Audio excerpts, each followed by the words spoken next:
एका रात्रीत जरांगे थंड, दबाव कुणाचा? तर त्याच्या घरी जाऊन डोक्यात गोटा टाकेन, निवडून येऊन संपवण्यापेक्षा पाडून संपू. राज्यात विधानसभा निवडणुकीची रणधुमाळी सुरू आहे. या निवडणुकीत आपणही आपले उमेदवार उतरवणार, अशी घोषणा मराठा आरक्षण आंदोलनाचे नेते मनोज जरांगे यांनी केली होती. यानुसार त्यांनी रविवारी कोणकोणत्या मतदारसंघामध्ये निवडणूक लढवणार आणि कोणत्या ठिकाणी उमेदवार पाडणार या संदर्भातही माहिती दिली होती. नमस्कार, मी गौरव, तुम्ही बघताय मराठी पॉलिटिक्स. एका रात्रीतून ते थंड अथवा शांत झाले आणि त्यांनी निवडणुकीतून सक्षम माघार घेतली. तसेच निवडून येऊन संपवण्यापेक्षा पाडून संपवू, दोन्हींतही आम्हाला सारखाच आनंद, असे त्यांनी म्हटले आहे. ते माध्यमांसोबत बोलत होते. निवडणूक प्रक्रियेत एका रात्रीतून आपण शांत झालात. महायुतीकडून काही दबाव होता का? महाविकास आघाडीकडून काही दबाव होता का? हे दबावापोटी झाले की आणखी काही, असे विचारले असता मनोज जरांगे, तुम्हाला पत्रकारितेच्या पलीकडे जाऊन एक गोष्ट माहीत आहे का? माझी मान कापली गेली तरी हा नमुना हाताला लागू शकत नाही आणि आम्ही दबाव म्हटलं तर डोक्यात गोटाच घालेन. महायुतीचा दबाव आला अथवा महाविकास आघाडीचा दबाव आला तरी यंत्रणाही त्यांच्या जवळच आहेत. आता मोबाईल फोनही येतात. मला जर फोन आला तर त्याच्या घरी जाऊन मी त्याच्या डोक्यात गोटा घालेन, सोडणार नाही. ते तसले धंदे नाहीत. त्यावर त्यांना प्रश्न विचारण्यात आला. मित्र पक्षांची यादी, आता त्यात काय? निवडून येऊन संपवण्यापेक्षा पाडून संपवू, दोन्हींतही आम्हाला सारखाच आनंद आहे. आपण म्हणालात दबाव आला की काय? तर मी बदलत नाही कधीच. आपण म्हणालात की निवडणुकीत तुम्हाला उच्चांक गाठायचा होता, त्याचे काय? तर आम्हाला निवडून येऊन वर यायचे होते. आमचे निवडून आले, त्याला पाडले, तो गेला, म्हणजे आम्हाला संपवणारा संपवायचा होता. विधानसभा निवडणुकीतील माघारीच्या दिवसांपर्यंत ताकदीचे मतदारसंघ, उमेदवारांची चाचपणी, अशी खलबत्ते सुरू ठेवून मराठा आरक्षण आंदोलनाचे नेते मनोज जरांगे पाटील यांच्या अखेरच्या क्षणी धक्का दिला आणि आंदोलक कार्यकर्ते निवडणूक लढवणार नाहीत. नुसतेच धावत राहण्यापेक्षा कुठे न कधी थांबायचे. हे ज्याला कळते तो अंतिम जिंकतो. प्रत्यक्ष निवडणुकीपासून दूर राहण्याचा शहाणपणाचा निर्णय घेऊन जरांगे यांनी तेच दाखवून दिले आहे. निवडणुकीत उतरवण्याच्या आधीचा निर्णय बदलताना जरांगे यांनी दिला.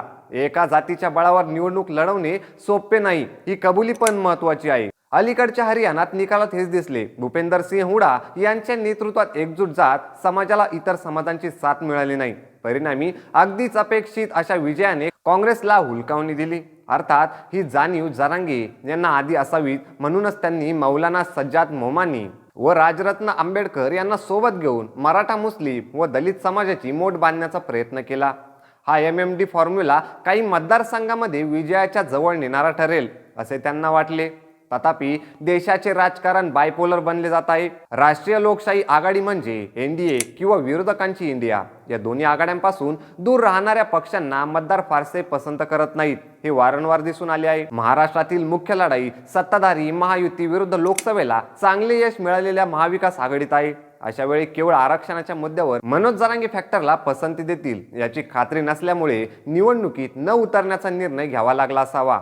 जरांगे यांच्या या निर्णयाला निवडणुकीच्या इतिहासातील एक महत्त्वाची पार्श्वभूमी आहे. 80-90च्या दशकात शेतकरी संघटनेच्या माध्यमातून राजकारण ढवळून काढणारे प्रस्थापित नेत्यांना धडकी भरविणारे शरद जोशी कधी काळी निवडणुकीत उतरलो तर जोड्याने मारा म्हणाले होते. 1990च्या निवडणुकीत संघटनेचे अनेक पाईक जनता दलाच्या तिकिटावर विजयी होऊन विधानसभेत पोहोच. पुढच्या निवडणुकीत स्वतः शरद जोशींनाच निवडणुकींचे आकर्षण वाटले. ते राजकीय पक्षांशी दोन हात करण्यासाठी रणांगणात उतरले. स्वतंत्र भारत पक्ष नावाने राजगोपालाची यांच्या स्वतंत्र पार्टीचे पुनरुज्जीवन केले. तथापि मतदारांनी संघटनेच्या उमेदवारांना धक्का दिला. स्वतः शरद जोशी वर्धा जिल्ह्यातील हिंगणघाट मतदारसंघात शिवसेने अशोक शिंदे यांच्याकडून पराभूत झाले. या निवडणुकीने जोशींचे आंदोलन व शेतकरी संघटनेच्या चळवळीला ओहोटी लागली. सर्वसामान्यांच्या जिव्हाळ्याच्या विषयांवर चळवळी उभ्या करणाऱ्या सर्वांसाठी हा दूरगामी परिणामांसाठी धडा होता. कार्यकर्त्यांच्या घामावर उभं राहणाऱ्या चळवळी हे राजकारण असते खरे, तथापि निवडणुकीचे राजकारण वेगळे असते. निवडणुका युद्धाप्रमाणे लढल्या जातात आणि त्यात सामदाम दंडभेद या सर्व नीतींचा वापर करावा लागतो. चळवळी चालणाऱ्यांना राजकीय पुढाऱ्यांच्या रणांगणावर उतरून या नीतींचा वापर करणे हे प्रत्येकाला जमते असं नाही. अलीकडच्या काळात तर निवडणूक हा सगळा पैशांचा खेळ बनला आहे. निवडणूक पैसा टाका आणि निवडून आल्यावर त्यांची वसुली करा, असा हा राजकारणाचा नवा रोकडा प्रकार आहे. त्यामुळे विचार किंवा पक्षावरील निष्ठा पातळ झाल्या आहेत. चळवळींपुढील ध्येय तर खूप दूरची गोष्ट आहे. हा सगळा विचार करता मनोज जरांगे पाटील यांनी निवडणुकीत न उतरण्याचा अत्यंत शहाणपणाचा निर्णय घेतला असे म्हणावे लागेल. आता ते भले कोणाला निवडून आणा म्हणा की कोणाला पाडा म्हणा, मराठा आरक्षण आंदोलनाचा प्रभाव दाखवण्याची एक संधी त्यांनी आपल्या हातातून रोखून ठेवली आहे. कारण असे समर्थन किंवा विरोध आकड्यांमध्ये मोजता येत नाही. निवडून आला तर आमच्यामुळे आणि पाडला तर यांच्यामुळे. विधानसभा निवडणुकीचे साधारणतः चित्र महायुती व महाविकास आघाडीत अधिक थेट लढत आणि सोबतच परिवर्तन महाशक्ती नावाची तिसरी आघाडी, वंचित बहुजन आघाडी किंवा महाराष्ट्र नवनिर्माण सेना असे बनले आहे. जरांगे फॅक्टर कोणाला मदत करतो, त्यांचे उमेदवार रिंगणात नसल्याचा फटका कोणाला बसतो हे लवकरच स्पष्ट होईल. तर याबद्दल तुमचं मत आम्हाला कमेंट करून नक्की सांगा आणि असेच माहितीपूर्ण व्हिडिओ बघण्यासाठी आपल्या मराठी पॉलिटिक्स चॅनलला सबस्क्राईब करायला विसरू नका.